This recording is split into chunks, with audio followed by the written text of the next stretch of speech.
early spring in New York always carries a slight chill, even though it's mid-March. The night wind still occasionally creeps into coat collars, like a naughty child. The streets are blurred beneath the streetlights, and the occasional steam rising from the cracks in the cast-iron manhole covers dances. In the night, casting a mysterious and dazzling veil over the city, people hunched higher necks as they hurried along, while the neon lights glittering along the street cast a dreamlike shadow over the name of the Blue Heart nightclub. The Blue Heart nightclub's staff entrance opened into a side alley. Haley Bennett, clad in her nightclub uniform, a dark blue wool coat, and a gray scarf, cradled her neck. She clasped her right arm, a half-burned cigarette between her left fingers, her body heat trying to ward off the city's indifference and loneliness. A crowd was already surging in front of the nightclub's main entrance. The security guards at the door resembled black door gods. Music and voices streamed through the heavy door panels, dispelling the cold outside. "Why are you still dazed?" Tina Parker, her high heels treading,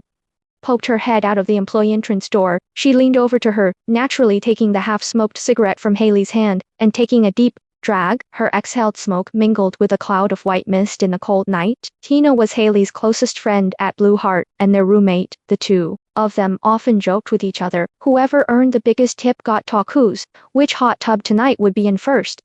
"I was just wondering, if we can't save enough for a deposit, can we leave that moldy apartment and live in a new house with heating?" Haley said, straightening her hair with a wry smile as she walked. "Come on, unless the boss gets kind someday. My only hope of moving is winning the lottery." Tina bit her lip and pulled her collar down a little to make her weapon more visible. "But if I can earn some tips tonight, maybe I can buy an extra pack of instant noodles tomorrow, only if your salary isn't deducted. Yesterday, the drunk guy complained that I didn't add enough ice to the wine he served, and Monica scolded him severely." Haley shrugged helplessly. "Don't think too much. Small characters like us can only rely on the weather for our livelihood. Come in, go inside, it's too cold outside." Tina patted her arm, and the two of them walked into the nightclub through the employee passage. One after the other, the lights and voice enveloped them in an instant. The nightclub's exterior was ablaze with lights and revelry. The clashing of steel beams and neon lights made the entire hall resemble a flowing maze. In the center of the dance floor, young men and women swayed wildly to the beat of electronic music. Behind the bar, foreign liquor gleamed like gems in the lights. The patrons ranged from flamboyant to reckless, the air thick with the scents of perfume, alcohol, and sweat. Haley, carrying a tray, weaved through the crowd like a small boat floating on the waves. "Did you see the old man with gold chain over there? I heard he gave the waiter a $100 tip last night." Tina whispered close to Haley's ear, her eyes full of envy. "I don't dare to go. He almost put his hand under my skirt yesterday." Haley pouted. "Aren't you used to it yet? How many guests in a place like this can truly respect others?" Tina sighed, with an indescribable turns in her voice. Haley didn't answer, but subconsciously digged at her apron. She knew Tina was telling the truth. Since arriving in New York, she'd seen too many people and things like this to make a living. She endured it as much as she could. After all, life was hard, and the less trouble she could, the better. "Haley, additional order for box number 1.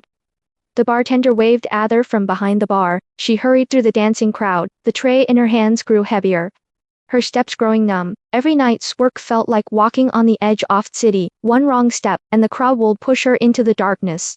At that moment, a commotion erupted from behind. A drunk man put his arm around her waist, and said with a muffled laugh, "Beautiful girl, how about having a drink with me? It's my treat tonight." Haley moved aside and forced a smile. "Excuse me, sir, I need a drink." "Don't go." The man increased his force, and the tray almost fell to the ground. Haley was about to break free, but Tina suddenly pulled her back. "Let's go over there and ignore him." The two of them quickly ran away, and behind them came the man's unwilling curse. Haley exhaled and lowered her voice. "Thank you, you'll get used to it." Tina comforted her, "But there are a lot of customers tonight, so be careful. The boss is watching." Back at the bar, Haley picked up her freshly made cocktail and prepared to head to box 1. On the way, she saw the backstage of the nightclub, separated by thick blue velvet curtains. Only the well-dressed and powerful celebrities could enter. She remembered that she was just a waitress outside, separated from the world inside by a layer of glass. "Why are you always staring over there?" Tina's voice came again. "Sometimes I think, if I were smarter and prettier, maybe I wouldn't have had to live the life I'm living now." Haley laughed at herself. "Stop feeling sorry for yourself. You've already worked harder than most people." Tina suddenly leaned in and whispered in her ear, "By the way, the boss and the top boss are coming today. Don't make any mistakes, or we'll both be in trouble." Haley's heart tightened. She knew the boss was the nightclub's manager, Monica Lewis, and the big boss, Richard Blackwell, was the legendary figure who controlled the entire nightclub, media, and real estate empire. With a scene like this tonight, any small mistake would be magnified immeasurably. Reality soon put her to the test. Just as she was cautiously carrying her drinks to the private room, there was a shove behind her. A tall man suddenly waved his hand for some unknown reason, and it bumped into her tray. 3 colorful cocktails flew out, drawing a chaotic arc through the air, and all of them splashed onto a man in a suit. The air suddenly fell silent. Haley's shirt skipped a beat, and her face paled. She recognized the man as Richard Blackwell. Sitting next to him were the nightclub's owner, Monica, and another stern Eastern European man named Alexander Volkov. At that moment, everyone's eyes were on Haley.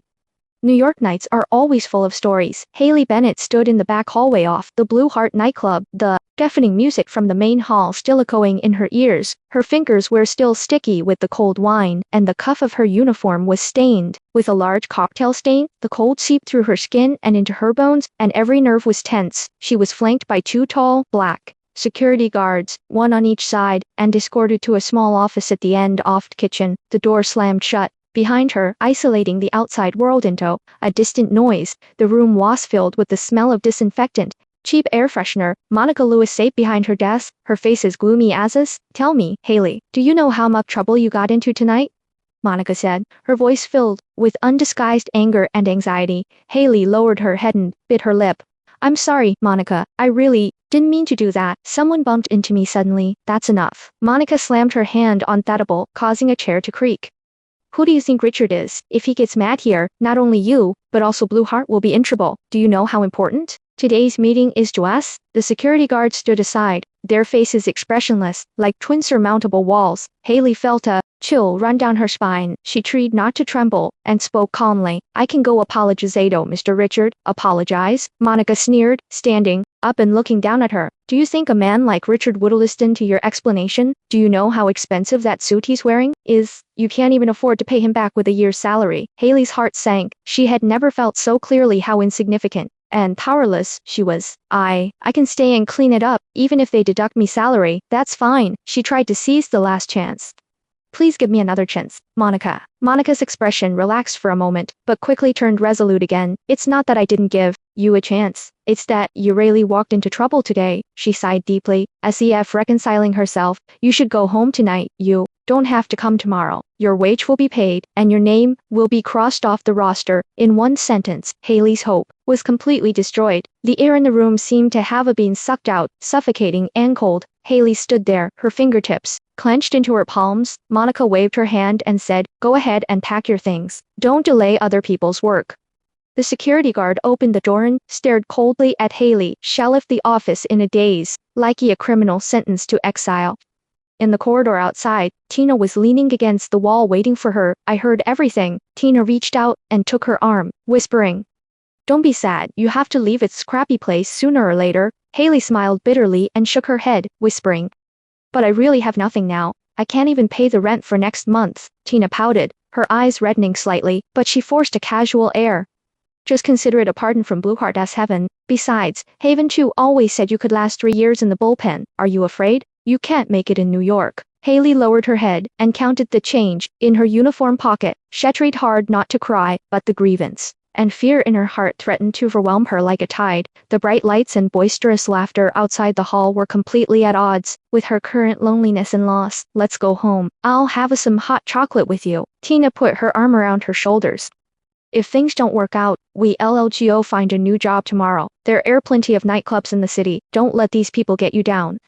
Did you know that the landlord asked us to pay the water bill today? Haley asked softly. I know, Tina shrugged.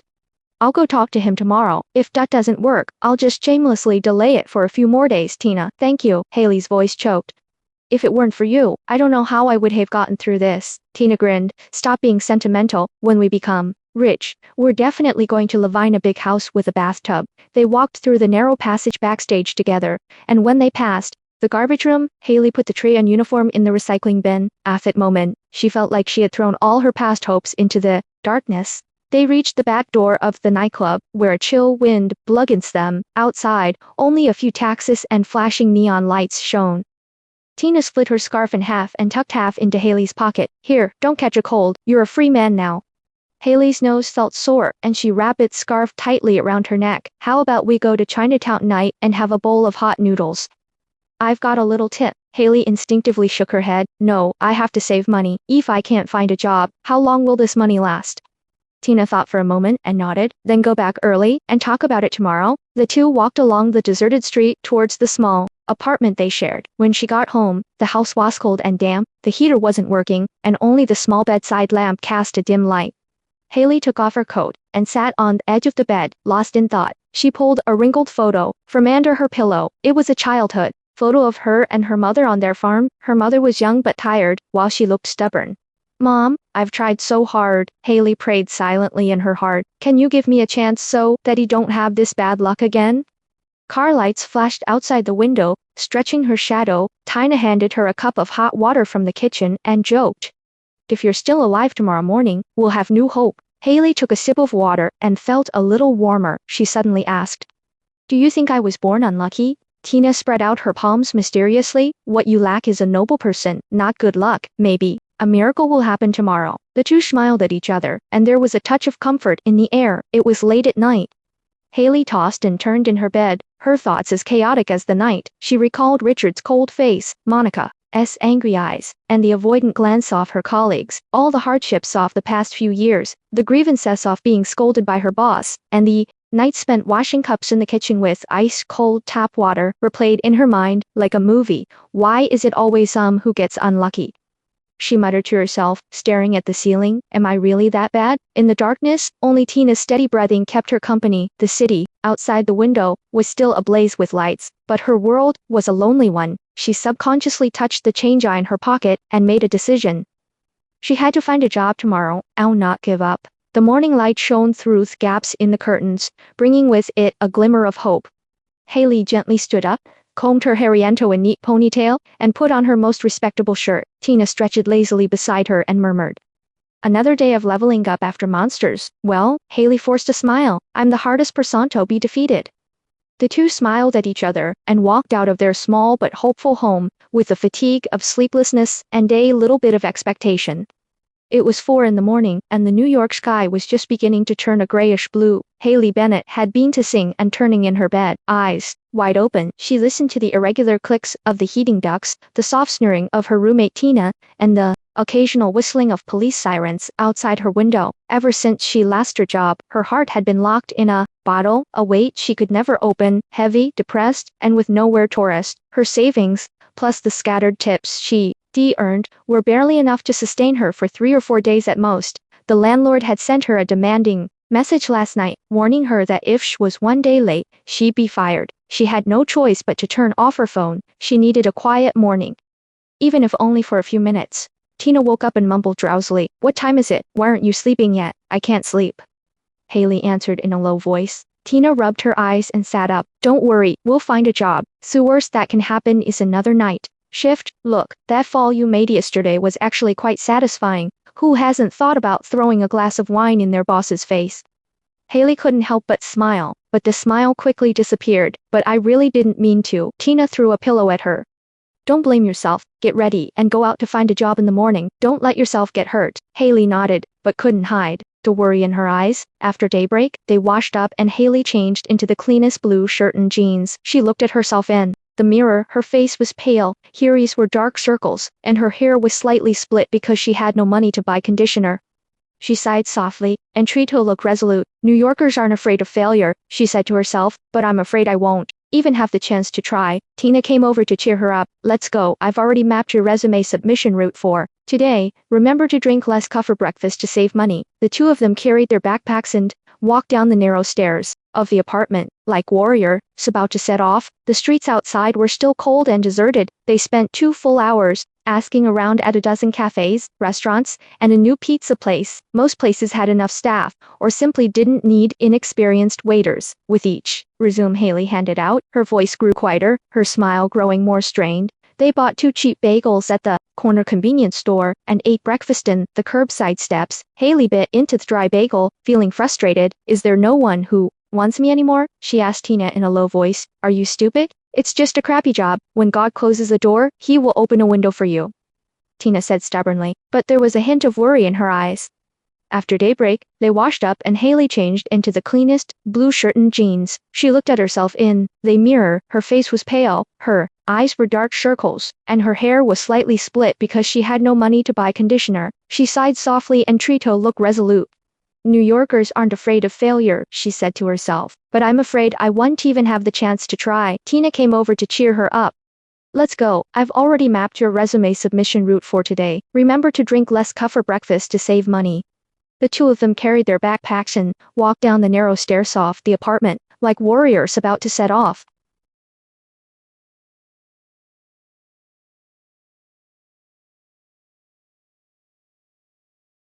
Places had enough staff, or simply didn't need inexperienced waiters.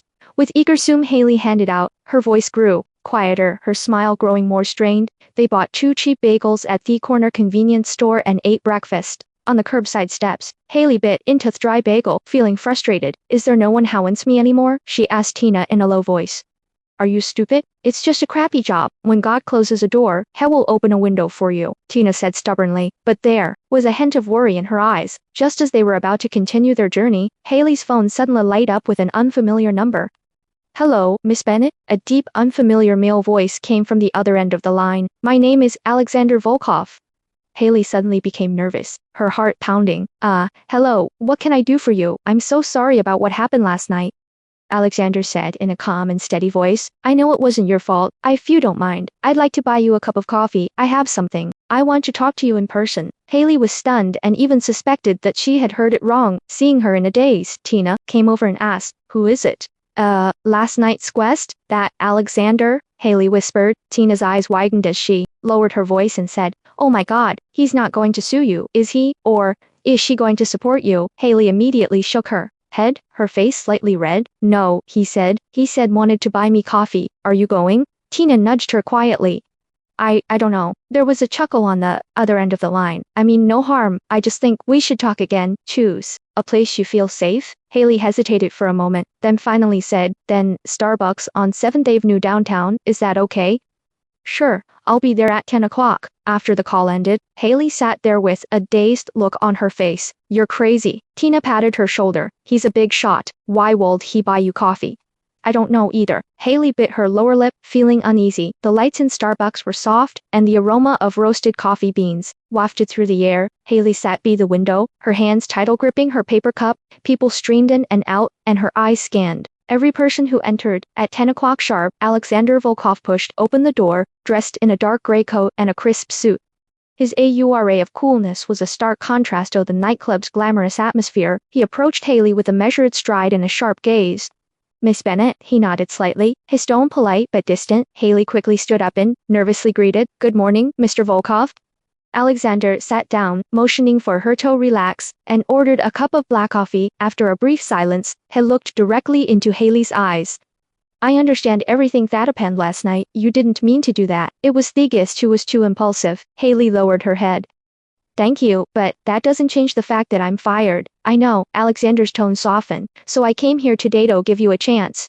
What chance? Haley looked up in disbelief. My villa in Manhattan is in need of a temporary helper. The nanny is old and hasn't been in good health lately. I need someone I can trust to take care of some chores. The salary won't be worse than what you get at the nightclub. Haley was filled with shock, suspicion, unease, and anticipation. Biting her lip, she asked cautiously, Why me? You could ask anyone. Alexander was silent for a moment, his eyes complex. You remind me of an old friend. She had the same determined eyes as you. The cafe became quiet, and Haley felt that her heartbeat could almost be heard by the other person. Of course, Alexander added, you're perfectly free to refuse. I won't force you. Haley clenched her cup, her knuckles turning white.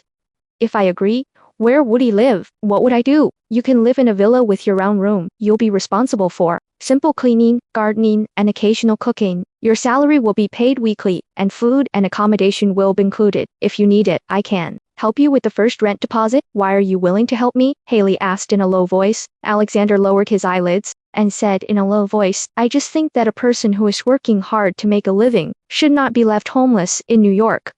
Haley was stunned. She had never heard anyone speak to her in such a tone, neither pity nor authority, but a gentle understanding. As they talked, Tina paced back and forth outside the Starbucks, peering through the window. Haley texted her, telling her not to worry, but She still felt a wave of uncertainty. Was she too trusting? What if this was some kind of trap? Alexander sensed her uneasiness and offered, if you have any concerns, you can have a friend come to the villa to check. Get out, or you can leave at any time. I have no strings attached. Haley's heart gradually relaxed, and she took a deep breath. Thank you for your trust. I can give it a try, but I don't want to be just a waitress. I want the opportunity to learn more. Alexander smiled and nodded. That's exactly what I like about you. You're willing to work hard and don't want to be an outsider. The two worked out the details and agreed to move their luggage the next afternoon. As they left the cafe, the New York sunshine shone through the clouds onto street. Haley felt a sense of relief, but with it came more uncertainty and a lingering sense of anticipation. How is it? Are you okay? Tina rushed over, looking nervous. Haley briefly recounted the story. Tina was skeptical. Are you sure he doesn't want to support you? Or do you want him to do something illegal? He gave me time and space, and he also asked me to take you to see his house before making a decision. Haley smiled bitterly. If something really happens, we can call the police together. Tina finally breathed a sigh of relief. You have to protect yourself. If he dares to bully you, I will be first to call the police. Okay, don't worry. Haley patted Tina's hand. Anyway, it's better than being homeless now. That afternoon, Haley and Tina packed their belongings together, stuffing their few clothes into an old suitcase. As they left, the landlord coldly collected the final rent payment, muttering, "These unreliable little girls will never amount to anything."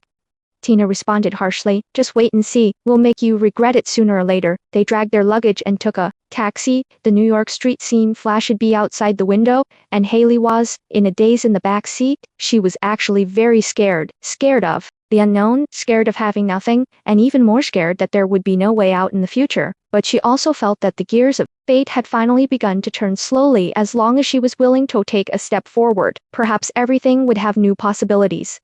In the evening, the taxi pulled up in front of Alexander Volkov's villa. The magnificent building and neatly arranged gardens were a world away from his past life. When the door opened, Alexander's bodyguard, Eric, appeared at the door. He was tall, silent, and expressionless. He glanced at Haley and nodded. "Mr. Volkov is waiting for you." Haley took a deep breath, held her head high, and walked through the door, with Tina in tow. She told herself, no matter what happens in the future, I must persevere, even if the next second is a trap. It is more hopeful than standing in the dark, waiting for dawn.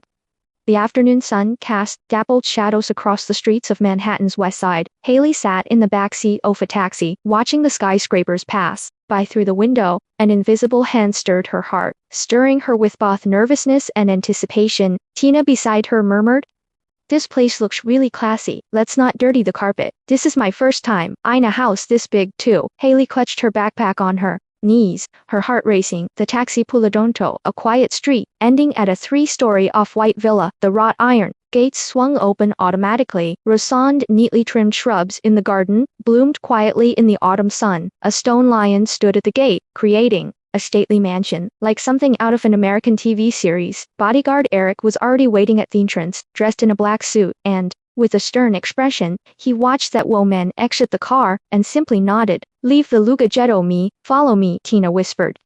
"Look at that bodyguard's muscles. They're even scarier than our landlords." "Don't talk," Haley whispered back, afraid of getting into trouble. Upon entering, I was greeted by a grand lobby with a high dome ceiling, thick Persian carpets, and a soft glow from a crystal chandelier. A woman in her 50s, wearing a neat apron and a professional smile, came up to me. "You're Haley, right? I'm Linda, the nanny and cook here." Haley nodded and nervously squeezed the strap of her backpack. "Hello, Linda." Linda's eyes swept over her, her tone gentle yet scrutinizing. "I'll explain the rules to you later. Let me take you to your room first." A small bedroom with floor to ceiling windows reached the end of the long hallway. The sheets were pristine white, and a bouquet of pale pink lilies lay on the table. Linda gestured for her to put down her luggage. "Stay here tonight. The bathroom is on the right, and the closet is empty. Don't go into my kitchen without permission. Let me know if you need anything." "I understand." Haley nodded quickly. Tina peeked out and asked, "You don't have surveillance cameras here, do you?" Linda didn't answer directly, but just smiled. "We're used to being quiet and orderly. Don't be afraid. Safety always comes first." After she finished speaking, she closed the door and left. The room suddenly became quiet, and decent light shone in from the window. Bringing a hint of warmth, Tina whispered, "Why do I feel like this place is even more depressing than the little house we shared?" Haley tried to comfort herself. "At least there are no mice here and the bed is clean." But when she said this, she still felt a little empty inside. It was dinner time when Linda knocked on the door and asked her to come downstairs. The dining room was bright and clean, the table was covered with a snow-white tablecloth, and was filled with roast chicken, vegetable salad, and thick soup that Linda had carefully prepared. Alexander sat at the head of the table, dressed in a suit and tie, looking normal. "Welcome," he said calmly. "Don't be shy, just be casual." Haley lowered her head and ate cautiously. Tina, on the other hand, didn't hesitate. She picked up a piece of roast chicken and took a big bite. "Wow, this meat is much better than takeout." Alexander chuckled and looked at Haley. "Are you adjusting well?" "It's okay," Haley answered shyly, glancing at him secretly. The atmosphere at the table was tense. Linda looked at Haley from time to time and whispered a few words to Alexander. Eric just stood by Thule, motionless like a statue. After dinner, Alexander showed Haley around the rest of the villa. He briefly explained, "There's a gym and a library, and the backyard garden needs regular watering and pruning. My daily routine is pretty regular. I have breakfast at 8 a.m. on weekdays, and you don't have to worry about lunch. Dinner is on schedule." Haley nodded repeatedly. "Okay, I'll remember that." When they passed a locked study, Alexander paused. "You don't have to clean this one. I'm the only one who has the key." Haley was subconsciously curious. What's inside?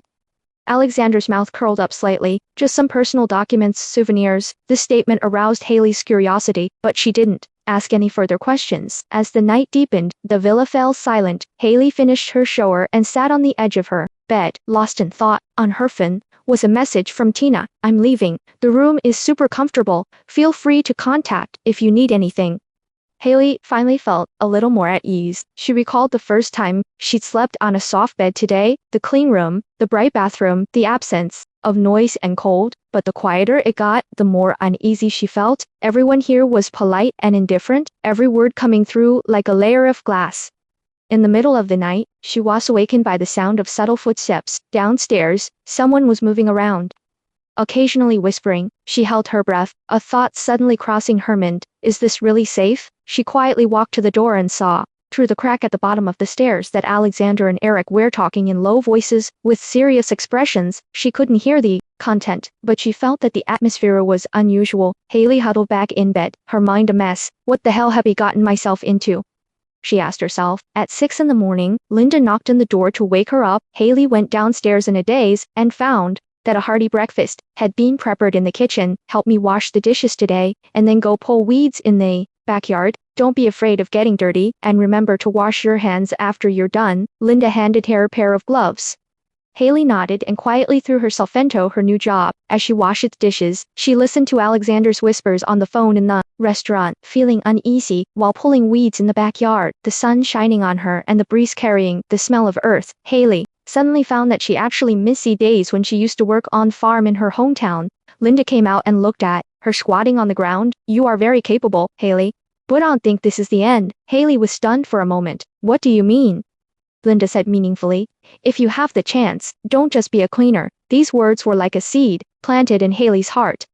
In the afternoon, before leaving, Alexander went to the backyard and said to Haley, "We're going to have some guests tonight. Please help Linda get ready." "Okay, do you want Ma to change clothes?" "Go to the closet upstairs and find a black dress, something formal." His voice was gentle, but with unquestionable authority. Haley returned to her room, found a simple black dress in the closet, put it in, and stood in front of the mirror in a daze. She suddenly felt that she was getting further and further away from Haley of the past, as if she had entered a whole new world. In the evening, the villa was brightly lit. 3 well-dressed men arrived in after another, and Alexander chatted quietly with them in the living room. Haley and Linda worked together to prepare the meal and serve drinks. She noticed that one of the male guests kept giving her strange looks, which made her feel uncomfortable. The atmosphere at the dinner was subdued. Alexander remained serious throughout, discussing business and collaboration. After dinner, the 3 guests left Tony after another. Alexander approached it and said, "Thank you for your hard work tonight. You did a great job." Haley whispered, "Thank you for giving me the chance." Alexander glanced at her and nodded slightly. "Go to bed early." Late at night, Haley finally returned to her room. She closed the door and slid down onto the edge of the bed. She was exhausted from the day's experiences, but her mind was clearer. She thought, this mansion is like some kind of gorgeous cage. Everything here is too perfect, too quiet, which makes people always on guard. She instinctively pulled out her phone and sent a message to Tina. "I don't think I belong here yet. I received a reply soon. Just get used to it slowly. Maybe one day you will become the hostess." Haley looked at the screen and smiled bitterly. She knew that no matter how the environment changed, she still had to rely on herself. Before turning off the lights, she thought again of Alexander and Eric's whispers in the early morning, Linda's meaningful words, and the locked study door. How many secrets are hidden here? She closed her eyes and welcomed new night with a little uneasiness and faint anticipation. Manhattan still carried a chilly early morning breeze, sunlight streaming into Villa's living room through little French windows. Haley had just finished cleaning the dining room and was about to take the dishes to the kitchen, when a muffled good morning came from the doorway. She looked up and saw Eric, Alexander Volkov's personal assistant and bodyguard, standing in the doorway. He was dressed in a neat gray shirt and black trousers, his features were sharp, his face expressionless. "Morning, Eric," Haley whispered back, setting the plates nervously. Eric just gave her a cold look and said nothing more. Linda, noticing the tense atmosphere, tried to smooth things over with a casual air. "Haley, could you please clean the living room as well? Mr. Volkov has an important meeting today." "Okay," Haley nodded and gripped the tablecloth tighter. Eric's eyes never left her, as if he was constantly on guard against her doing something out of place. Haley lowered her head, wiping the table, but her mind raced. She'd only been here at WO days, so why was this assistant so cold? Was he suspicious of her, or did he simply dislike strangers? In the living room, Alexander was sitting on the sofa reading a document. Haley carefully moved around him, trying not to make any noise. Eric stood behind Alexander, his posture erect, like a statue. "There's a conference cycle this afternoon at 3:00, Eric said in a serious tone. "We've arranged for technical support. I'll be on standby at home." Alexander nodded without looking up. "Tell them to come in quietly." Haley isn't familiar with this playsite, so don't scare her. "I understand." Eric glanced at Haley, as if reminding her not to meddle in other people's business. Haley felt a pang of resentment. She just wanted to do her job, but she felt like someone was watching her. She secretly glanced at Alexander and saw that his brow was furrowed, clearly troubled by his work, but she didn't dare to speak out. She just finished cleaning the living room and quietly retreated to the side. After lunch, Haley went to the kitchen to help Linda with the dishes. As she washed the pots, Linda whispered, "How are you adjusting?" "It's okay, but..." Haley hesitated for a moment, but couldn't help but whisper, "Eric doesn't seem to like me very much." Linda smiled. "Don't take it personally. He used said to be a special forces soldier. After he retired, he's been following Mr. Volkov. He's calm but sensitive, and he doesn't trust new people. If you just hang in there for a few days, he'll stop being so wary of you." "But did I do something wrong?" Haley asked confusedly. "You're right." Linda patted her shoulder. "Sometimes, trust takes time to earn." Haley nodded, but she still felt a heavy burden on her heart. In the afternoon, while Alexander and Rick were busy in the study, Haley went to the backyard to tend to the garden. As usual, the air under the sun was fresh, with the smell of earth and grass. Haley was busy pruning roses when she heard footsteps behind her. She turned around and saw Eric standing at the garden gate, his expression still serious. "How long have you been here?" Eric asked suddenly. "What?" Haley asked, a little flustered. I've been here since I moved in yesterday." Eric's eyes were sharp, as if he could see through every corner of her heart. "Where did you work before?" "In a nightclub." Haley lowered her head, not daring to look him in the eye. "It's Blue Heart. Leaving there because you got into trouble." "Yes." Haley's heart skipped a beat, wondering why he asked so directly. "Are you going back to places like nightclubs?" Eric asked. Haley shook her head. "No, I want to start over."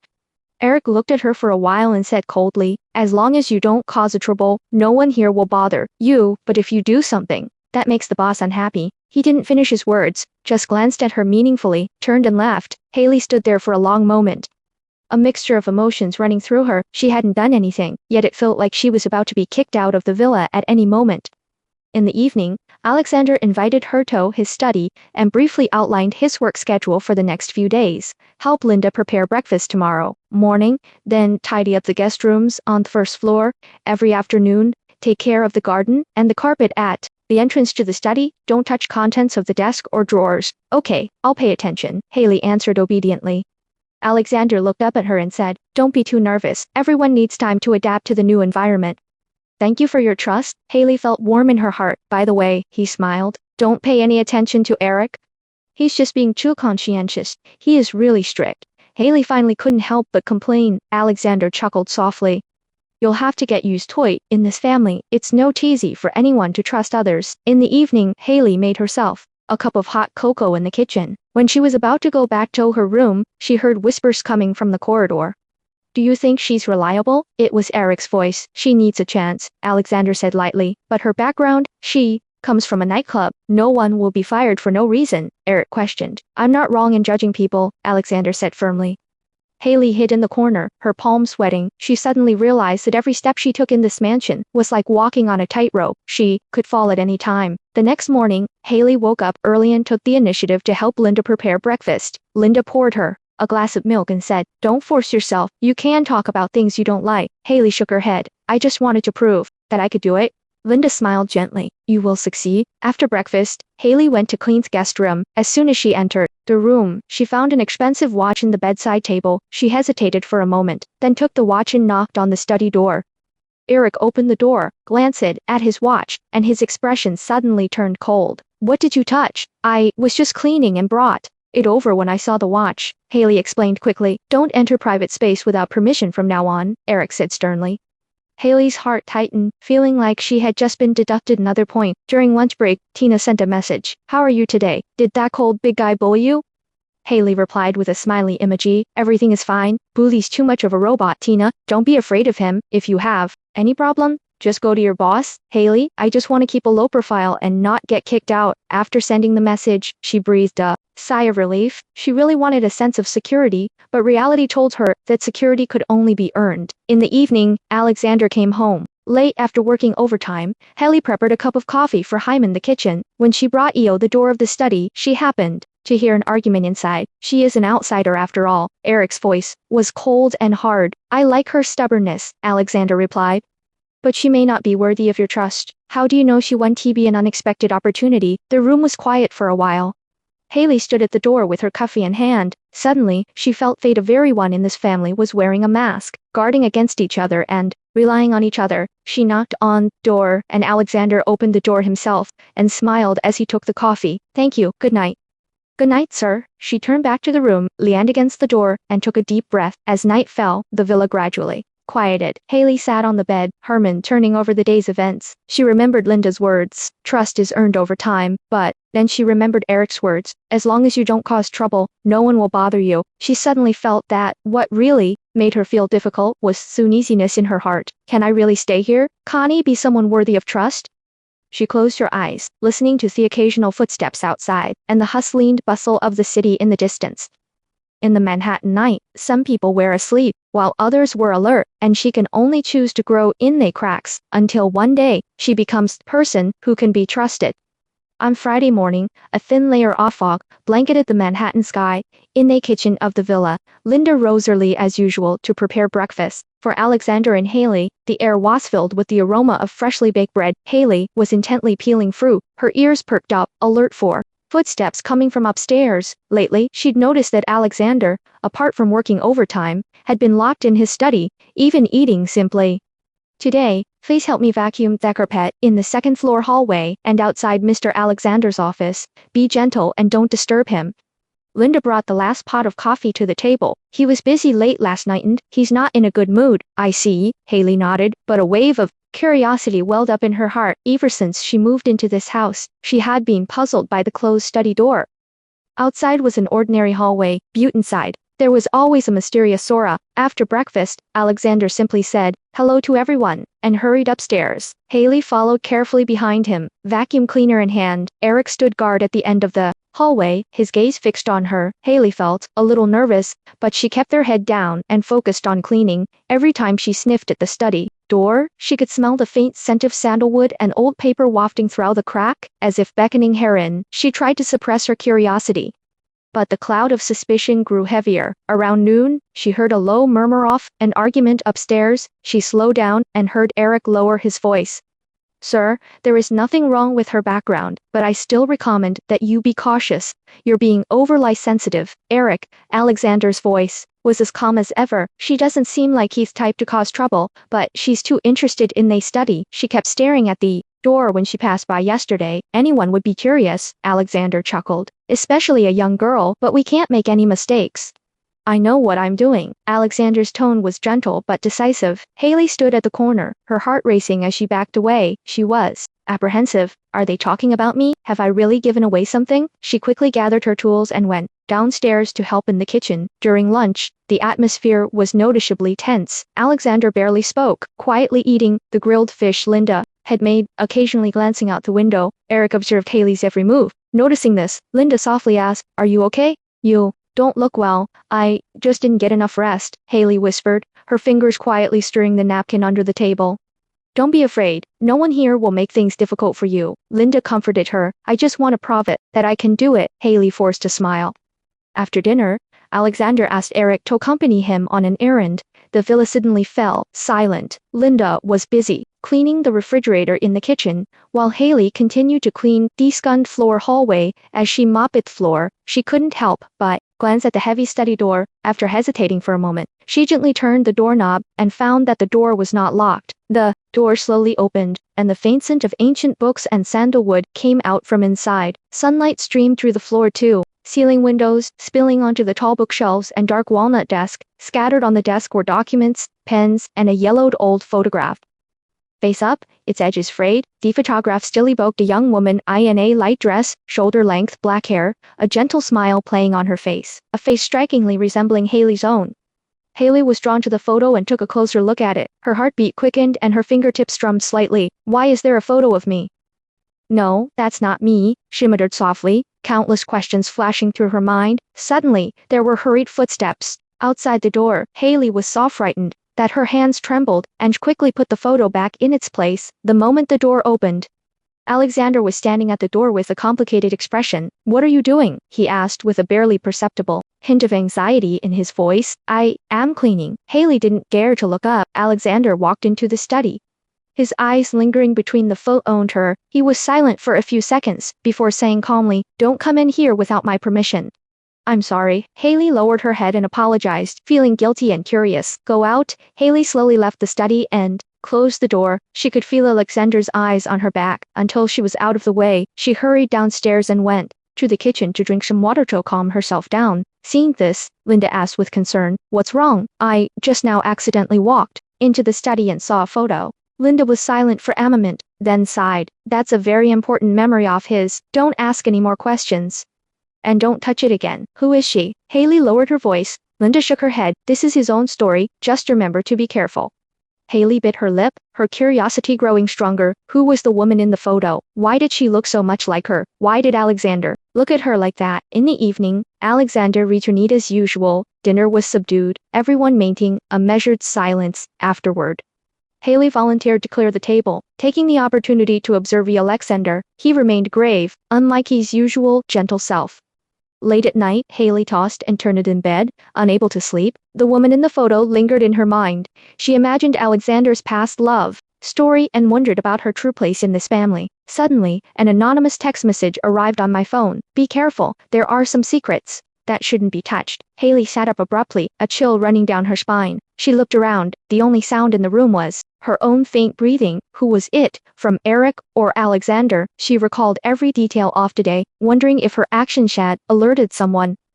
The next morning, Alexander sat at the evening table, eating breakfast as usual, and Haley couldn't help but observe him. Their eyes met in the air for a moment, but Alexander quickly looked away. "Did you sleep well last night?" he asked suddenly. "It's okay," Haley whispered. "If you have any questions in the future, you can ask me directly. No need to be secretive." Haley blushed, bit her lip, and didn't know how to answer. Linda quickly interrupted. "We have some weeds to pull in the backyard today. Haley, why don't you go after you finish your breakfast?" "Okay." While working in the garden, Tina texted, "How are you doing? Anything strange around the house?" Haley hesitated for a moment, but still didn't mention the text message from last night. She simply replied, "It's fine, just a little uncomfortable. Don't be too tired. Tell me if you have any questions." Tina sent an encouraging express. Haley stared at her phone, feeling trapped by an invisible web. The mansion's glittering facade was shrouded in secrecy and defense. The more she tried to unravel the mystery, the more she found herself trapped. At night, she stood by the window, gazing at the lights of the building opposite, the past hidden in the study, the familiar face, and the hidden warnings all surrounded her like layers of fog. Who am I? Why am I here? What are they hiding? These questions swirled in the darkness, urging her to keep moving forward, while also invisibly planting deeper suspense between her and Alexander. But she didn't know that her every move had been secretly watched by someone. The villa was as still as water at night. The thick curtains blocked out the lights of New York, leaving on life occasional red arc of taillights. From a passing car on the wall, Haley curled up in bed, tossing and turning, unable to sleep. Photos, text messages, and Alexander's cold expression washed over her like waves. She counted the cracks on the ceiling, but she couldn't bear the anxiety and curiosity in her heart. Suddenly, footsteps sounded outside the door. They were soft at first, as if avoiding the creaking of the floorboards. Haley held her breath and perked up her ears to listen. Some pound paused in the hallway for a few seconds, then headed downstairs. She hesitated for a moment, then put on her coat and tiptoed downstairs. In the living room, the only light from the embers in the fireplace illuminated Alexander Volkov, sitting alone on the sofa. He stared into the flames, his eyes calm and distant, as if recalling something profoundly important. Haley hesitated and stood at the stairs for a moment. Alexander Meadows sensed her presence and turned it around and waved gently. "Can't sleep?" "Yeah." She walked over and sat on the single chair opposite the fireplace, clutching the hem of her clothes. Alexander smiled slightly, his voice low and tired. "I thought I was the only one awake at this hour." The living room fell silent, the only sound being the crackling of the wood. Haley wanted to speak, but was afraid to disturb the other person's thoughts. They sat there in silence, each trapped by the storm in their own heart. Alexander was the first to break the silence. "How are you adapting here?" "It's fine, but sometimes I feel like an outsider," Haley said frankly, her eyes falling on the back of her hand. Alexander pondered for a moment, then said in a low voice, "Actually, sometimes I feel like an outsider in this family." Haley looked up in surprise and saw a flash of loneliness in his eyes.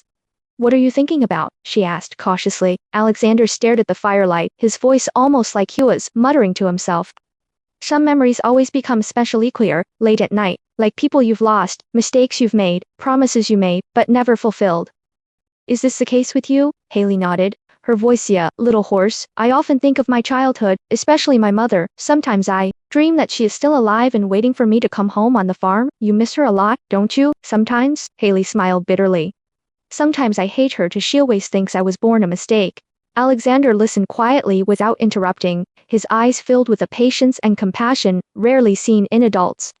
"I had someone who looked a lot like you," Alexander whispered suddenly. "She also had a pair of very stubborn eyes and always felt she had to survive on her own. Then she left me and never came back." "Do you love her very much?" Haley couldn't help asking. Alexander smiled bitterly and did not answer directly. Instead, he asked, "Do you believe in fate?" "I believed it when I was a child. Now I feel that fate is just an excuse to comfort losers," Haley said with a self-deprecating smile. Alexander looked at her seriously.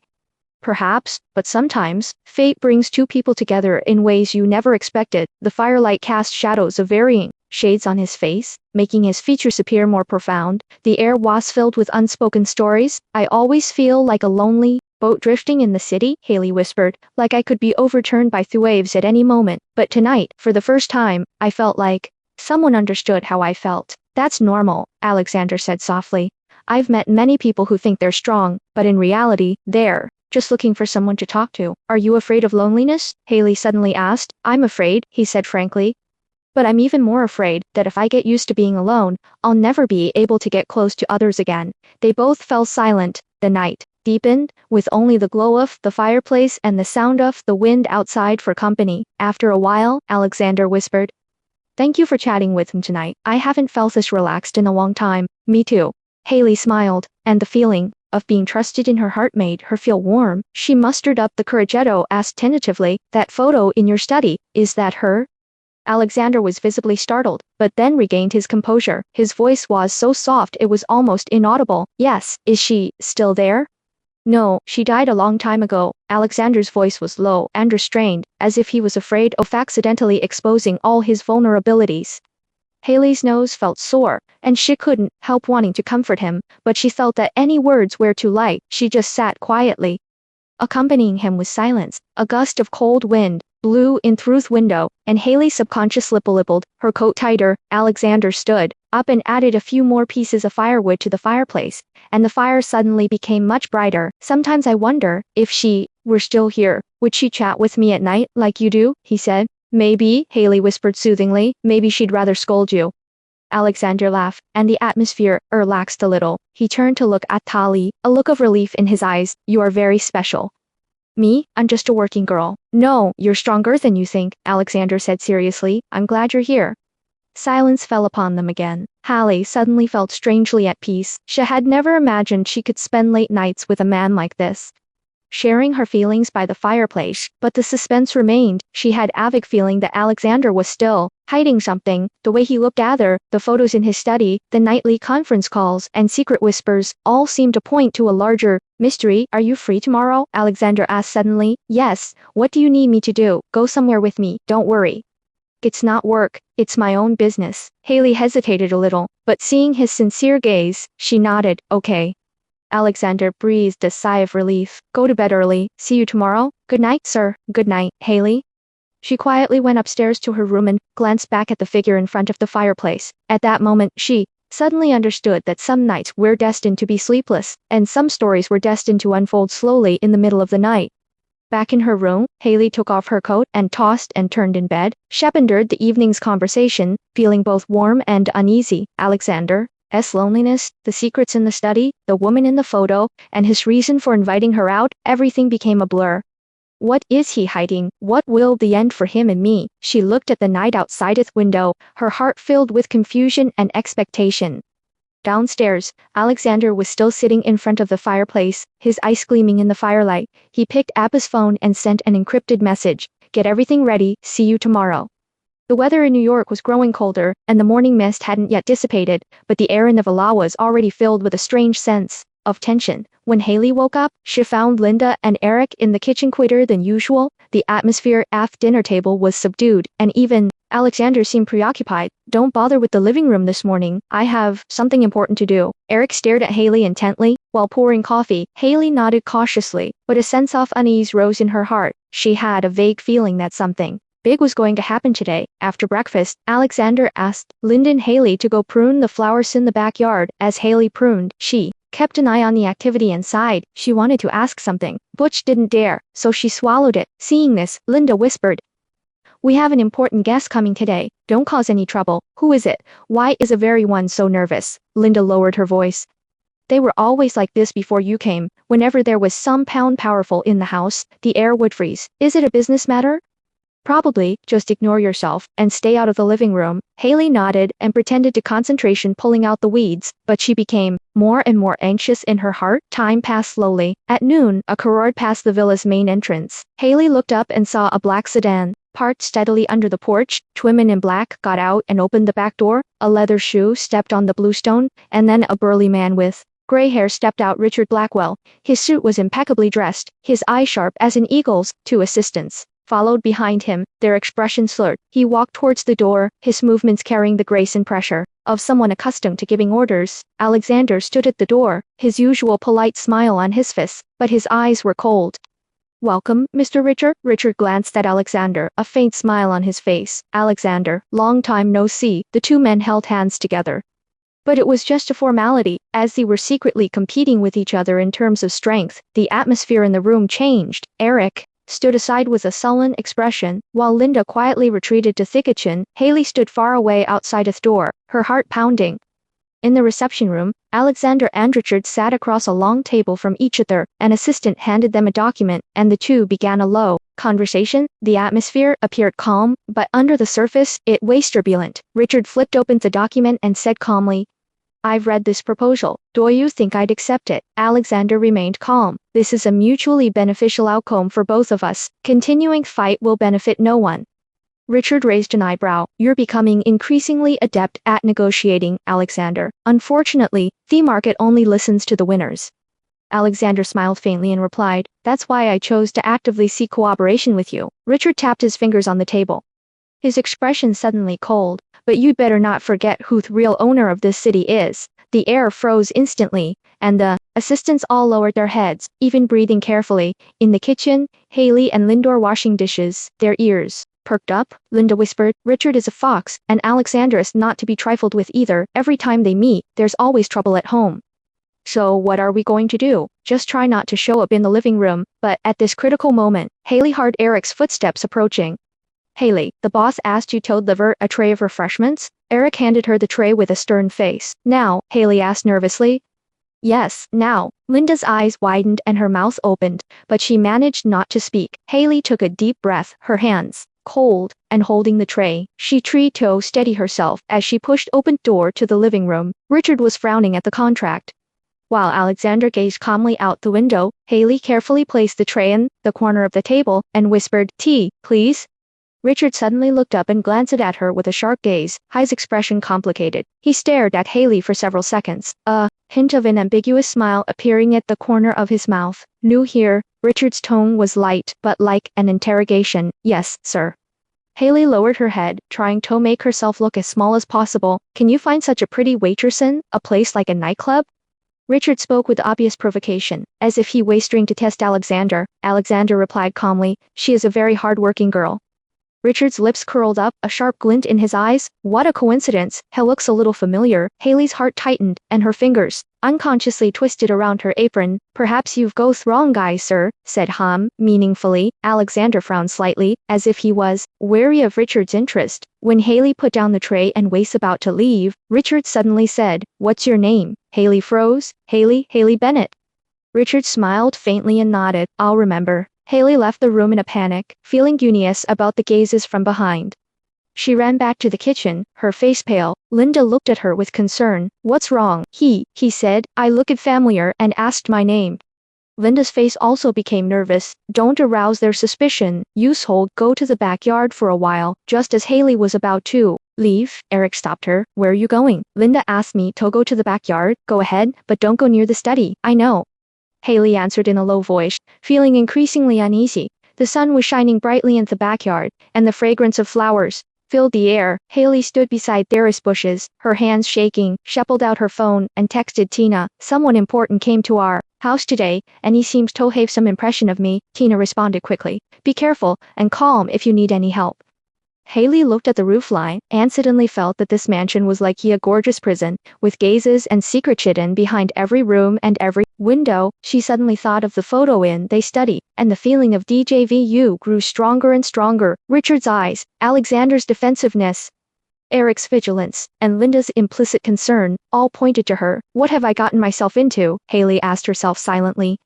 In the evening, Richard left with his assistant. Alexander stood at the door, watching them go, his expression complicated. He said nothing more. Simply closed the door and didn't look back for a long time. Eric came over, his expressionlessly relaxed. "Are you okay?" "It's okay, just a little scary," Eric said calmly. "When you meet Richard next time, don't talk to him too much." "Why does he remember my name?" Haley finally mustered up the courage to ask. "Maybe I'm just curious." Eric didn't give an answer. Alexander stood in the living room for a long time, then walked into the kitchen and said to Haley, "Thank you for your good performance tonight." Haley wanted to ask him something, but finally swallowed her question. "Don't worry, he won't hurt you." Alexander comforted her without explaining why. Haley looked down, the mystery in her heart growing heavier. Late at night, Haley paced back and forth in her room. The more she thought about it, the more she felt something was wrong. Richard's interests, Alexander's defensiveness, the secretan, the study, the woman in the photo. Was there some huge secret hidden behind all of this? She tossed and turned, unable to sleep, and finally made up her mind to find a chance to find out tomorrow, no matter what the answer was. She wanted to uncover it all herself. Downstairs, Alexander sat alone on the sofa, his eyes dark. He took out the cell phone and dialed a number. "She's got his attention," Alexander whispered. "What now?" There was a moment of silence on the other end of the line, and then, a hoarse voice came, "Stay with the original plan. Don't let her get too involved." Alexander put away his phone and closed his eyes tiredly. No one could sleep peacefully that night, as new suspense and worries were buried in everyone's heart. As night fell, the neon lights off Manhattan gradually lit up. Haley changed into a little black dress and stood in front of the mirror, gesturing back and forth. Linda helped her tie her hair into a simple bun and handed her a pair of cheap but exquisite earrings. "Don't be nervous, you're just accompanying Alexander to an event," Linda said softly, "but I even doubt whether I'm suitable." Haley pinched the hem of her skirt, her heart beating faster. "I'm afraid if I do something wrong, it will cause trouble for you." "You won't." Linda patted her shoulder. "Be confident." Downstairs, Alexander was ready. His dark blue suit accentuated his calm demeanor, his stern features softened by the warm yellow light. Seeing Haley coming down, he nodded. "Are you ready?" Haley tried to be as natural as possible. "Yeah?" Eric, the driver and bodyguard, remained silent throughout the entire journey, only briefly reminding the two to be careful while driving. Outside the car window, the city lights flowed, like a huge web of temptation. Outside the Blue Heart nightclub, luxury cars lined the halls, and a dazzling red carpet glittered in front. Alexander, holding Haley's arm, walked through the entrance, greeted by a dazzling display of lights and throbbing electronic music. The air was filled with the scent of champagne, perfume, and money, leaving a faint intoxication. At the door, nightclub owner Monica Lewis, dressed in a red dress, was already waiting. She approached with a smile. "Mr. Volkov, long time no see." "Monica, thank you for your care tonight," Alexander said politely but in a cold tone. Monica gave Haley a meaningful look and smiled even brighter. "Who is this?" "My new assistant," Alexander said lightly. Monica put her arm around Haley's shoulders and whispered, "Girl, don't embarrass your boss tonight." Haley tried to remain calm. "I'll pay attention." In the hall, celebrities were drinking and chatting, men and women were dancing, flirting, and talking, and under all the glitz and glitz, there was an undercurrent. Haley clung to Alexander, feeling like a lost deer. "Don't be too nervous," Alexander whispered soothingly.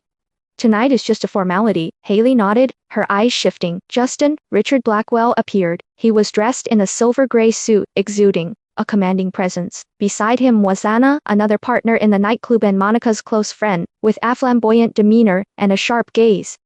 Richard raised his glass to Alexander from a distance, then slowly walked over, his eyes lingering on Haley's face for a moment, revealing an ambiguous smile. "Hello again, little girl." Richard's voice was low and sharp. "You shine brighter tonight than you do at home." Haley's heart tightened, and she couldn't smile with her head down. Alexander stood in front, offered nonchalantly and said, "Mr. Richard, tonight is a party, not business." "Of course, of course." Richard held up his glass. "It's just that some people attract attention too easily." The air was thick with tension. Anna smiled and changed the subject, inviting Haley to dance with her. Haley nodded and followed her onto the dance floor. The lights on the dance floor flickered, and the rhythm throbbed. Anna swayed and smiled as she asked, "Do you like this new job?" "I like it very much." Haley tried to answer naturally. "Your boss is very generous, isn't he?" However, the people around him are always changing. Anna's words coiled around her like a snake. "Be careful, don't assume he will always protect you." Haley was a little embarrassed. "I was just doing my job." "That's right." Anna suddenly stopped smiling and leaned in to whisper, "Not everyone can afford to play in this world." Those words stuck in Haley's heart like a nail. After dancing, Sheckley slipped into the bathroom to get some fresh air. She looked in the mirror and said to herself, "Don't panic. Don't let her scare you." In the private room outside, Alexander and Richard sat on either side. While Monica and several important customers were dealing with each other, Monica kept pouring wine for Alexander and signaled to Haley to spend more time with the guests. A half-drunk wealthy businessman patted Haley on the shoulder and said with a smile, "You are so beautiful. I wish I could talk to you tonight." Haley tried to decline politely. "Sorry, I have to go help my boss." "Don't go. Have another drink with me." The man grabbed her hand with amazing strength. Alexander saw this and immediately came over, saying coldly, "She's mine. Please respect yourself." The man awkwardly let go of her hand, muttered a few words, and was pulled away by his friend. Haley was a little scared and whispered, "Thank you. If you encounter something like this in the future, be sure to tell me the first time," Alexander said in a stern tone. With a hint of worry in his eyes, Haley nodded, but felt a pang of shame in her heart. She was afraid of trouble and almost subconsciously chose to remain silent. The party was reaching its climax. Helen noticed Richard occasionally observing her from a distance, and Monica took the opportunity to pull her aside. "You did well tonight, but you just need to be more diplomatic. Richard likes girls who are smart and well behaved. Don't cause trouble for Thebes." "I remember that," Haley whispered. Monica sighed. "You don't understand. This isn't a place for ordinary people. If you want to survive, you have to be oblito." Read other people's faces. Haley nodded, but a sense of disgust welled up in her heart. She was tired of always living by the rules set by others, but she was powerless to resist. Late at night, Haley hid in the backyard, leaning against the wall to catch her breath. She heard a whisper and looked in the direction of the sound, and found Monica and Richard talking in the dark. "She really looks like that woman," Richard whispered, "but she doesn't know anything." Monica replied, "Don't scare her. Volkov is watching her." "Huh," Richard sneered, "he can protect her for a while, but not forever." Haley didn't dare to listen anymore and hurried back to the hall. She felt as if she was caught up in an invisible game. Everyone was observing and testing her. When they left the nightclub, Alexander saw her off to the car. The night wind was cold, and the neon lights outside the car window, were reflected in his dark eyes. It's been a hard day today, he said softly. I'm sorry I put you in a difficult position. It's okay, Haley forced a smile. It's just, I feel like Iverioni isn't very friendly. Alexander was silent for a while, then suddenly asked, do you trust me? Haley was stunned, hesitated for a moment, and finally nodded. I believe you, that's good. Alexander breathed a sigh of relief. From now on, no matter what happens, you must believe that you are not facing it alone. A warm feeling welled up in Haley's heart, but she couldn't put her finger on what it was. Back at the villa, Haley changed out of her dress and collapsed on Thebes. Her mind flashed with the lights off, the dance floor, Anna's warning, Richard's scrutiny, Monica's instructions, and Alexander's words, you are not alone. She increasingly felt like she was caught up in an invisible war, having to be extremely cautious with every step. She even wondered if her relationship with Alexander was also destined to be entangled in this invisible web.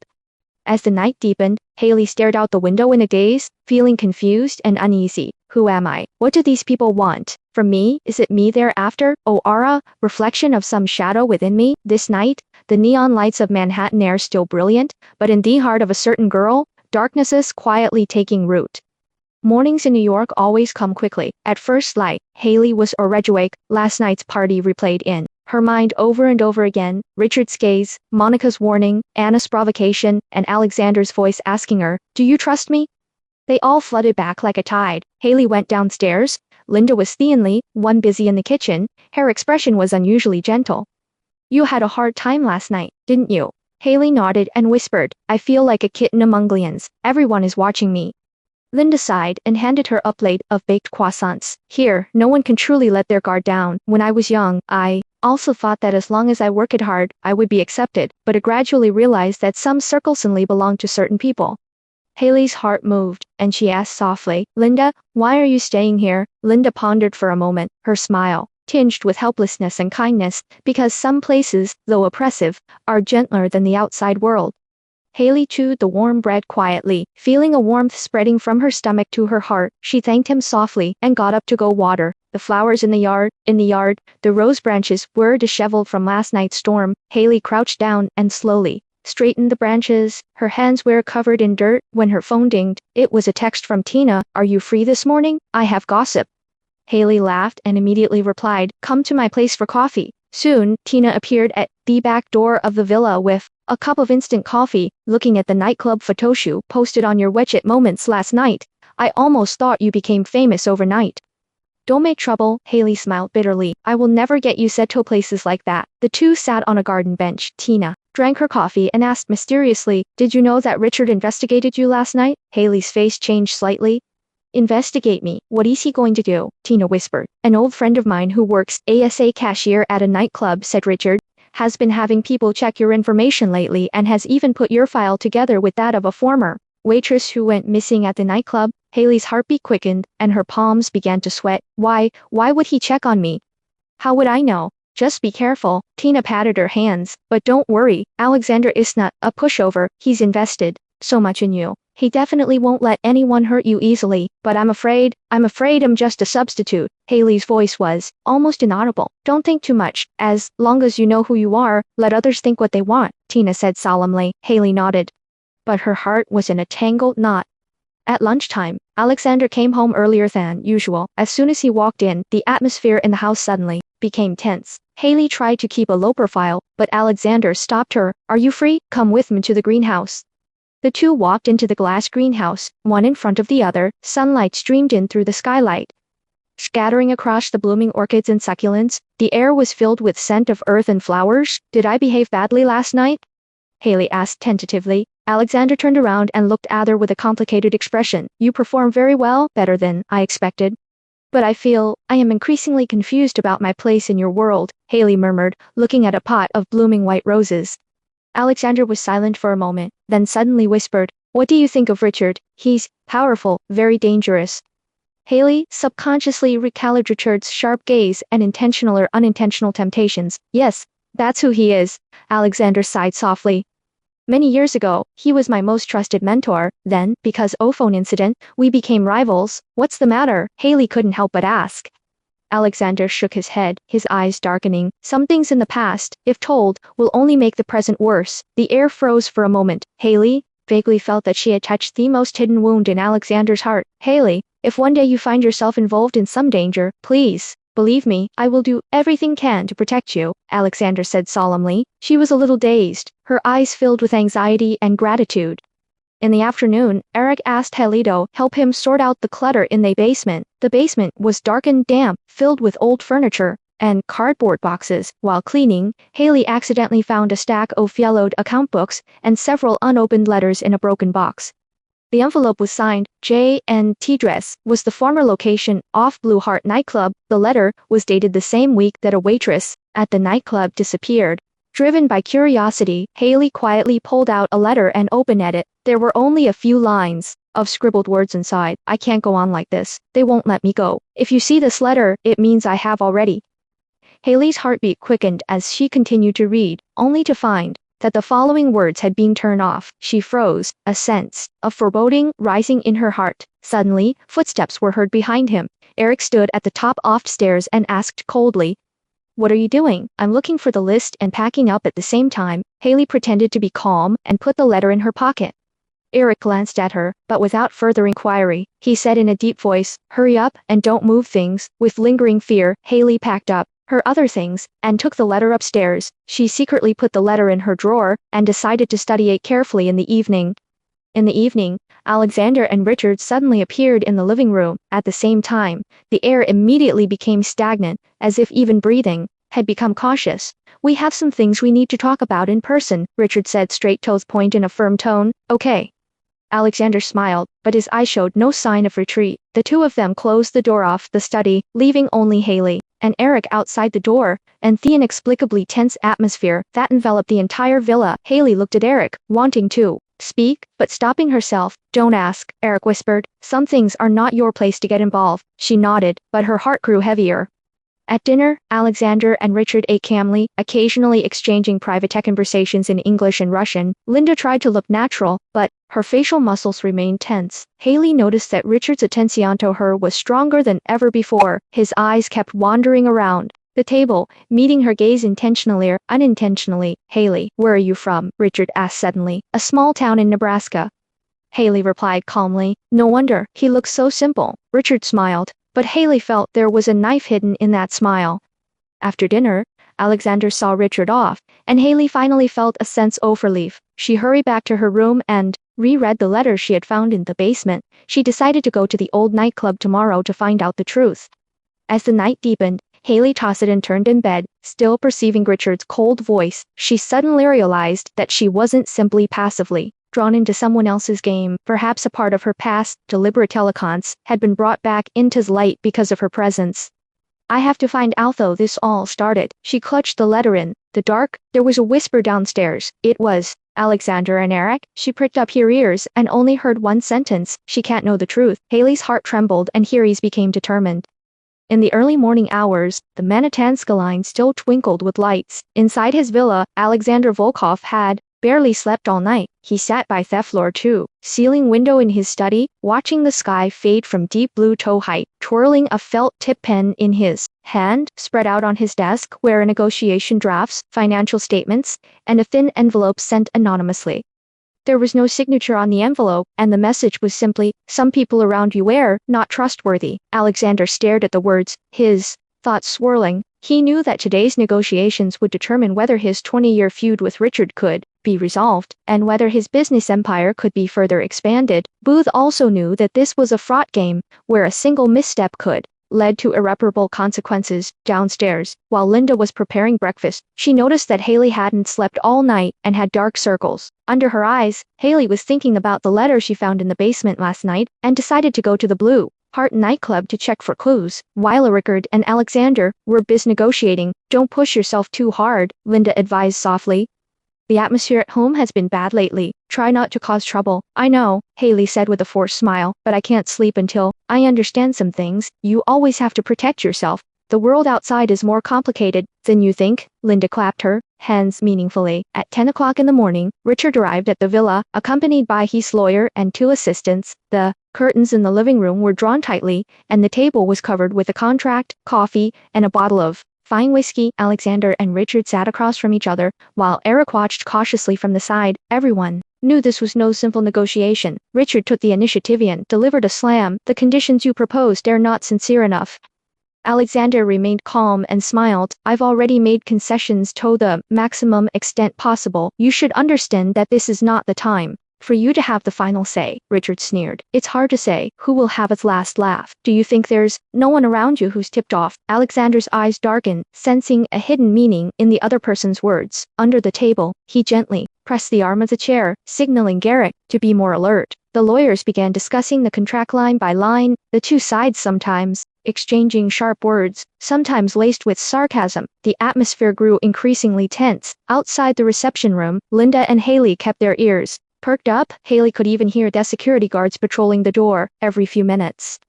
During the intermission, Alexander walked out of the living room and ran into Haley in the hallway. She whispered, "Is everything all right?" Alexander nodded and lowered his voice. "Don't worry. Where did you go today? I want to go out for a while and find something." At the Blue Heart nightclub, Alexander frowned slightly. "It's not very safe right now. Richard's been keeping a close eye on us lately. Be sure to call if you need anything." "I'll be careful." Haley nodded, but her determination to investigate the old casa became even stronger. Alexander stroked her hair and said softly, "You really don't need to get involved in these things, but I'm already in," Haley said firmly. The two exchanged glances, neither saying anything, yet the air was thick with unspoken concern and unease. After a break, negotiations resumed. Richard suddenly presented new evidence, an internal email implying that Simeon, on Alexander's team, had leaked confidential information. Alexander, forcing himself to remain calm, questioned the source of the evidence. The two sides engaged in another heated argument.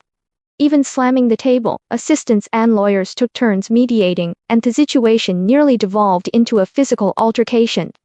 The living room door slammed shut, and the atmosphere in the villa instantly reached a fever pitch. Eric approached the door, ready to intervene. "At any moment. How do you want to play?" Alexander gritted his teeth. "Guess?" Richard sneered, his arms folded across his chest, his aura intimidating. Glass of whiskey was poured on the negotiation table, one after another. Everyone was enduring and waiting for the other side to reveal a flaw. Meanwhile, Haley arrived at the Blue Heart nightclub alone. She disguised herself and blended in with the crowd.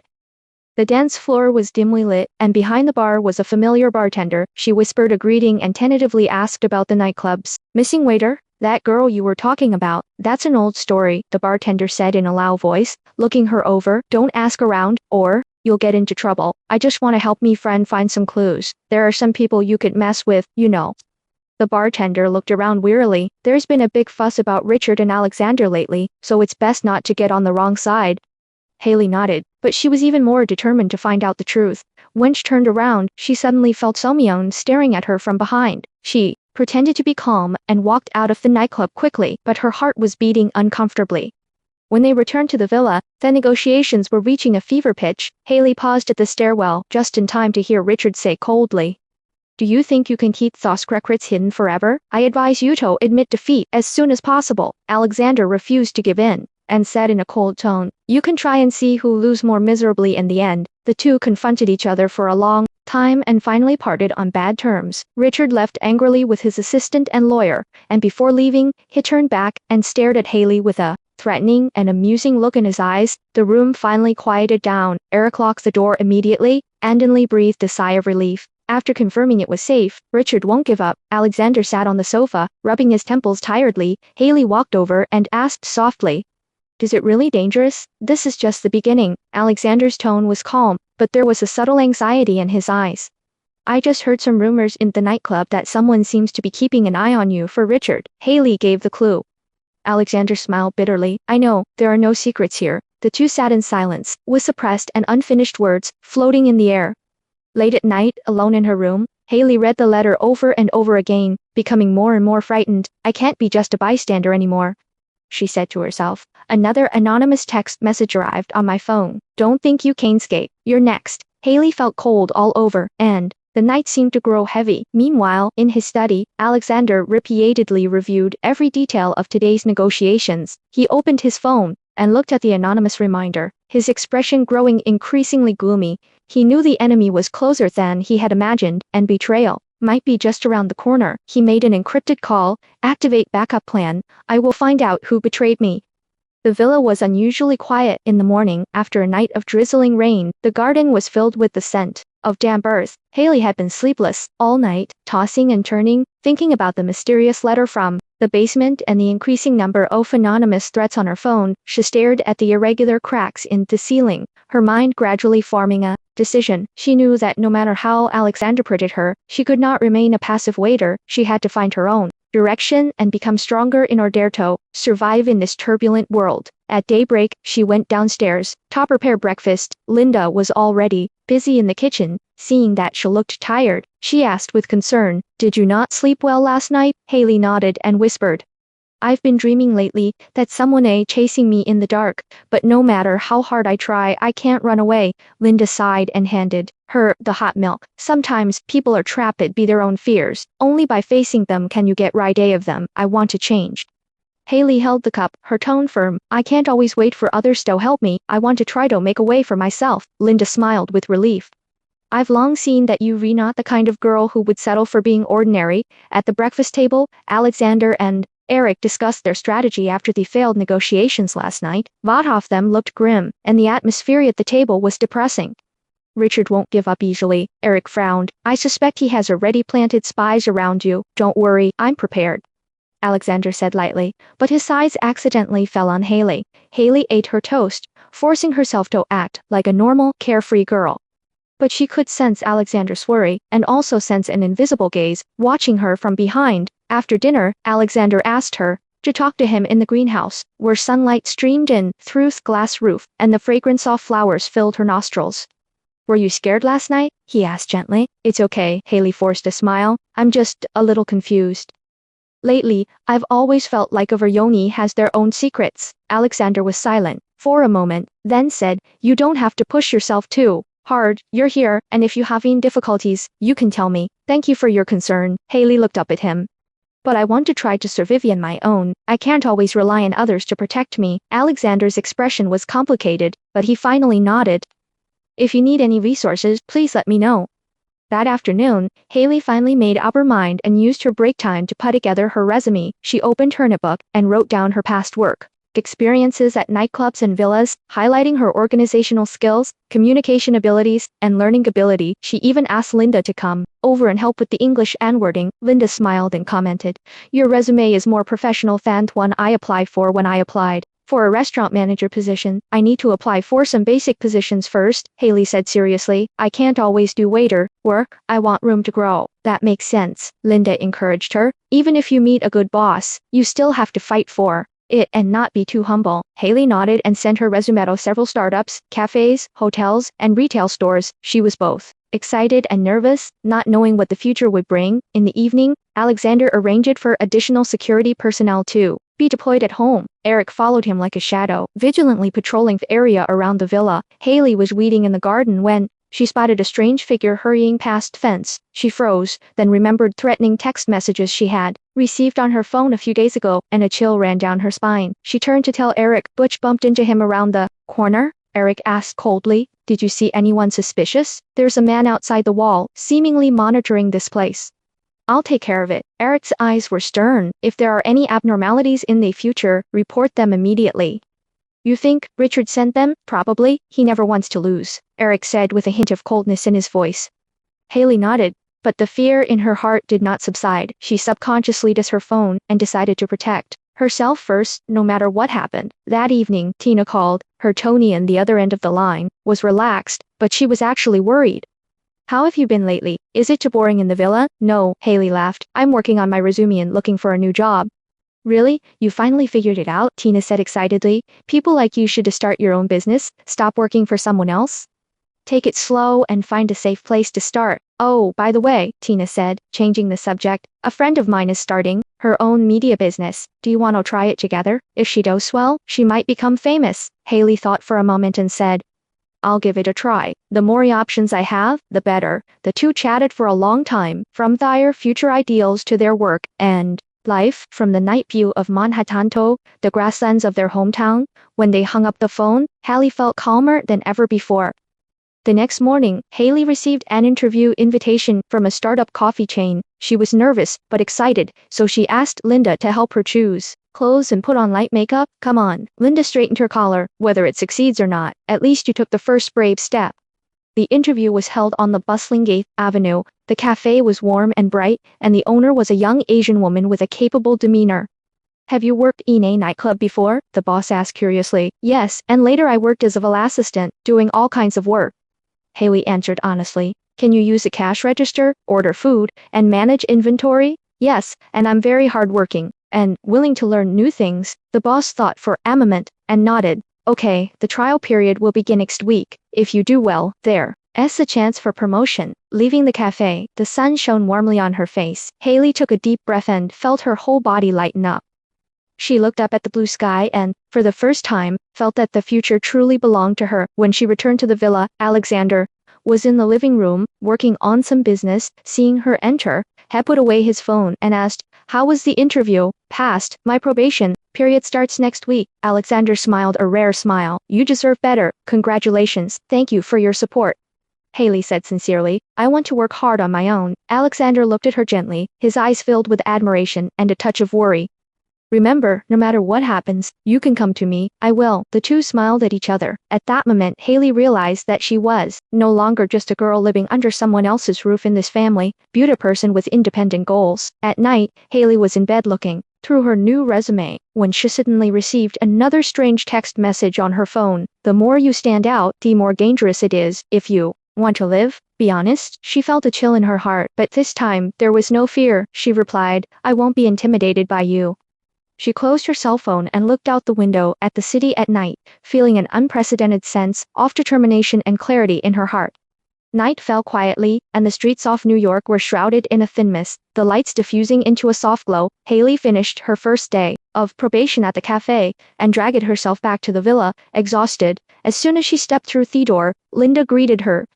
"Why are you so late? Business is so good. The boss asked me to stay longer to help out." Haley hung up her coat with a smile. "I like the feeling of being busy." Linda patted her shoulder gently and said, "You have finally found your place." "Maybe," Haley sighed.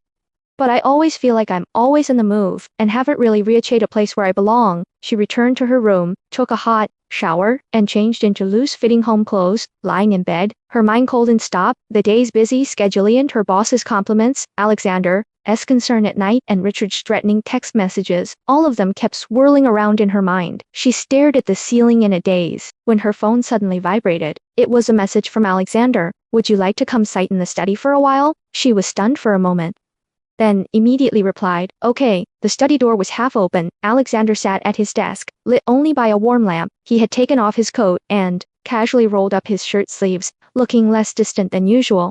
"Please come in. You're welcome." When he saw her come in, he pointed to the sofa opposite him. Haley walked over and sat down, clutching the corner of her clothes nervously. Alexander poured 2 glasses of red wine and pushed one towards me. "You look tired today. Are you coping well at work?" "Adapting." Haley picked up her wine glass and took a sip.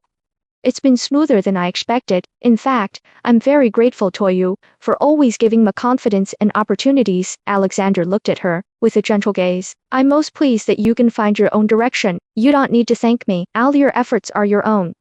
Haley thought for a moment, then suddenly asked, "Why are you willing to help me? Your world and mine originally had no intersection." There was a moment of silence. Alexander didn't answer immediately, but instead lowered his head, swirling his glasses if trying to gather his thoughts. After a moment, he looked up at her, his eyes complex. "I once had someone very important to me," he whispered. "She had a personality very similar to yours, stubborn, unyielding, unwilling to endure hardship, rather than bow down. But when I needed courage the most, I failed to protect her." Haley was stunned, as if something hit her heart gently. "You've been thinking about her, haven't you?" she asked tentatively. Alexander smiled wryly. "You're very sensitive." "Yes, you remind me of her, but more importantly, you're different." "What's the difference?" "She ultimately chose to escape, while you constantly struggled to face it." Alexander's voice was low, his eyes gleaming with pain and self-blame. "You've taught me that the most precious thing in life isn't avoiding harm, but facing fear head-on and fighting fate." An inexplicable warmth surged in Haley's heart. She had never heard anyone evaluate her so seriously. "I've been scared, but I'm more scared of being scared all the time," she whispered. Alexander nodded, his eyes resting softly on her face. You know, sometimes I think, you're much braver than I am. There was a moment of silence in there, and neither of them wanted to easily disrupt this precious peace. After a long time, Hallie suddenly whispered, if that person is still here, will you still help me? Alexander was silent for a long time, and finally said frankly, yes, because you are not hair placement, you are yourself. These words were like a ray of light, illuminating the softest part of Haley's heart. Her eyes turned slightly red, and she quickly lowered her head. Thank you. Alexander sighed and finished his wine. You've done well. Don't let other people's expectations of you become a burden. Just be yourself. They sat in silence for a while, their breathing evening out. Suddenly, there was a rapid knock on the door. It was Eric, looking nervous. Boss, there's a stranger loitering outside. Alexander immediately became alert and stood up and walked to the window. In the night, a dark figure stood under the streetlight outside the wall. Go inside and don't come out, Alexander whispered to Haley.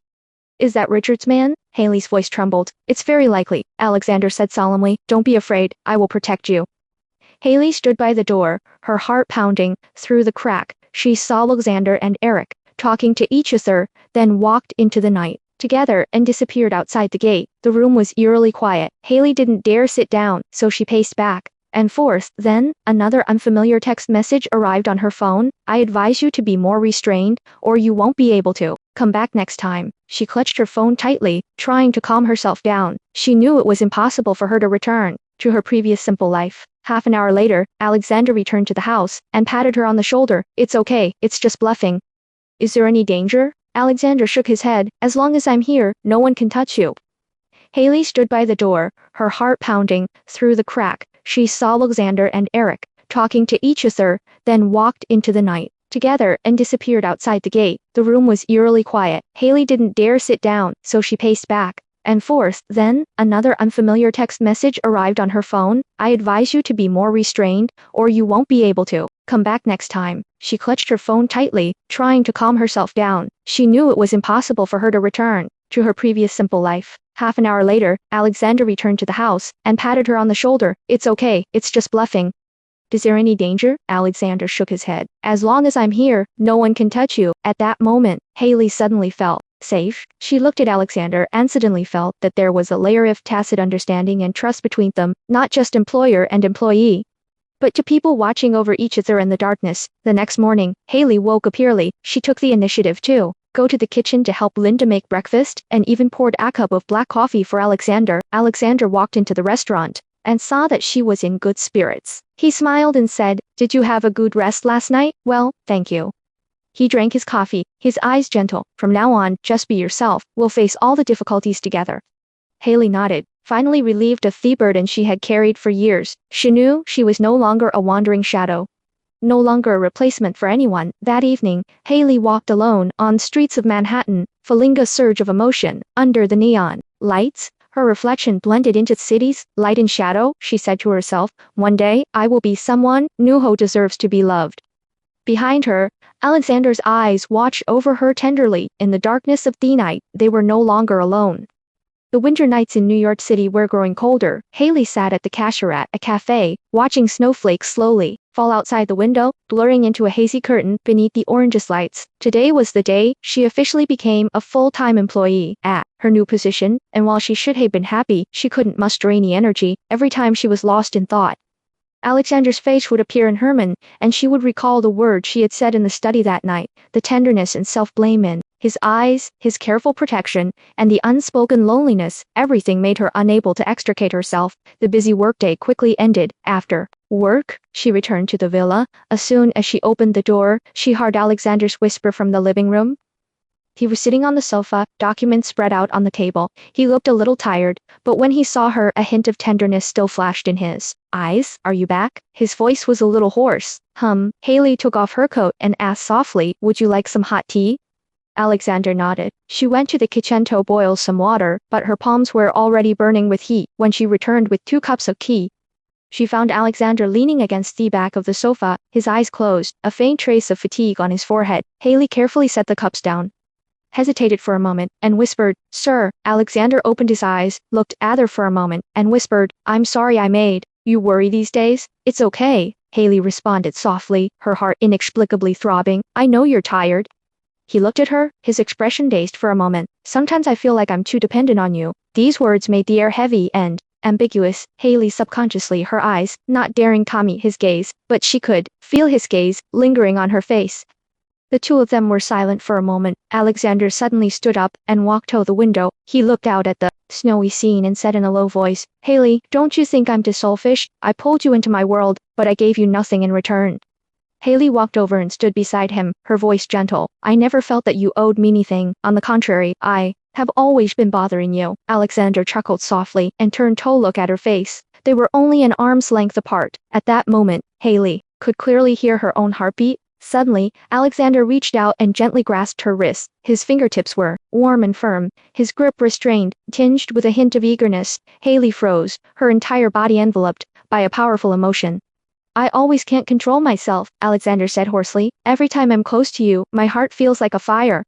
Haley's face gradually turned red. She struggled a bit, but didn't really want to break free. She whispered, "But I don't want to be just your shadow." Alexander paused and let her go. Suddenly, an invisible distance appeared between them. "I'm sorry," he said softly.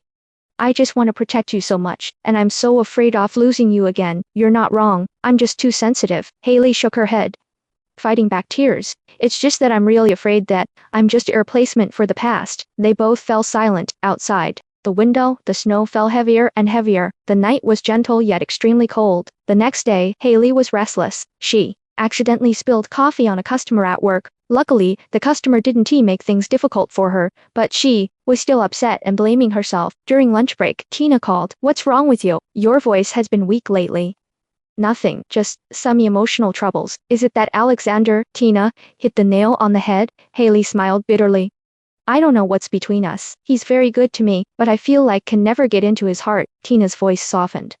"Don't overthink it. If a man is willing to protect you and care about you, that's already I'm better than most people. But I don't just want to be protected," Haley said softly. "I want to be seen and truly needed. Then you have to learn to take the initiative. If you don't ask for clarification on certain matters, you'll always be stuck where you are." After hanging up the phone, Haley took a few deep breaths, as if she had made up her mind. That evening, Alexander and Haley were the only ones dining in the villa's dining room. The atmosphere was a bit awkward. They both carefully avoided the sensitive topic of the previous night. After dinner, Haley cleared the table and was about to go upstairs when Alexander suddenly called her over. "Wait a moment." She turned around and found him standing at the stairs with a complicated look in his eyes. "I know I've been conflicted lately, and maybe I've hurt you." His voice was hoarse, "but I really care about you a lot." Haley bit her lip, walked up to him, looked up at his eyes and said, "I care about you too. Beauty, care more about whether I am the one in your heart." Alexander looked at her quietly for a long time, and finally sighed. "I've been trying to forget the past, but I've noticed that after you appeared, many wounds have begun to heal, while some have been torn open again. Will you be honest with me? Tell me everything." Alexander was silent for a long time, then finally nodded. "When I'm ready, I will." He walked up the stairs, his figure long in the night. Haley stood there blankly, tears in her eyes. Late at night, Alexander sat in his study, repeatedly looking at an old photo on his phone. The woman in the photo had a gentle yet resolute smile, and her features bore a resemblance to Haley's. He sighed deeply, closed his phone, and closed his eyes. Meanwhile, Haley stood alone on the balcony, the night breeze ruffling her hair. She looked up at the starry sky, wondering, what did she really want? Was she willing to give everything for a vague love, or would she ultimately lose herself? She returned to her room and wrote a letter she never intended to send. "Dear Alexander, thank you for showing me tenderness and for letting me understand loneliness, but I hope you seem not a shadow of the past. Perhaps only when we can face our inner selves can we truly embrace each other." She folded the letter and hid it deep in the drawer, feeling a little relieved. The next morning, someone rang the doorbell. Haley opened the door and found a strange young man in a suit and tie standing outside. "Hello, I'm Brandon Scott, here to visit Mr. Volkov." He smiled gently, and his blue eyes showed confidence and enthusiasm. Haley was stunned. She had never imagined that a new storm was quietly approaching this winter.